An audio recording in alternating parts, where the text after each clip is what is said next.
ബംഗളൂരുവിൽ മലയാളി വിദ്യാർത്ഥിനിയെ ബലാത്സംഗം ചെയ്തതായി പരാതി. സോളദേവനഹള്ളിയിലാണ് സംഭവത്തിൽ ഹോസ്റ്റൽ ഉടമ അഷ്റഫ് അറസ്റ്റിൽ. കൂടുതൽ വിവരങ്ങളുമായി ഖിലാഫ് അഹമ്മദ് ചേരുകയാണ് ന്യൂസ് ഡെസ്കിൽ നിന്ന്. ഖിലാഫ്, എന്താണ് കേസിന്റെ വിശദാംശങ്ങൾ? രജീഷ്, ഇന്നലെ രാവിലെയാണ് പെൺകുട്ടി പരാതി നൽകിയത്. ബംഗളൂരുവിലെ സ്വകാര്യ കോളേജിൽ പഠിക്കുന്ന ബിരുദ വിദ്യാർത്ഥിയാണ് പരാതി നൽകിയത്. താൻ താമസിക്കുന്ന ഹോസ്റ്റൽ ഉടമയാണ് തന്നെ പീഡിപ്പിച്ചത് എന്നാണ് പരാതിയിൽ പറയുന്നത്. ഹോസ്റ്റൽ ഉടമയായ അഷ്റഫിനെ ഇപ്പോൾ പോലീസ് അറസ്റ്റ് ചെയ്തിട്ടുണ്ട്.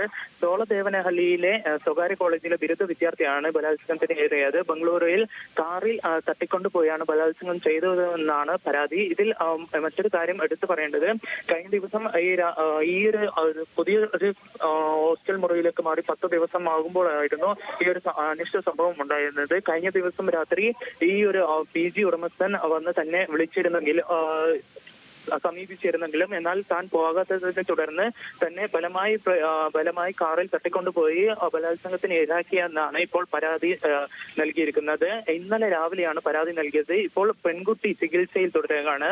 എന്തായാലും ഈ ഒരു പെൺകുട്ടിയുടെ പരാതിയിൽ സോളദേവനഹള്ളിയിലെ പോലീസ് കേസെടുത്ത് FIR രജിസ്റ്റർ ചെയ്ത് ഇപ്പോൾ ഹോസ്റ്റൽ ഉടമ അഷ്റഫിനെ ഇപ്പോൾ അറസ്റ്റ് ചെയ്തിട്ടുണ്ട്. രുചീഷ്.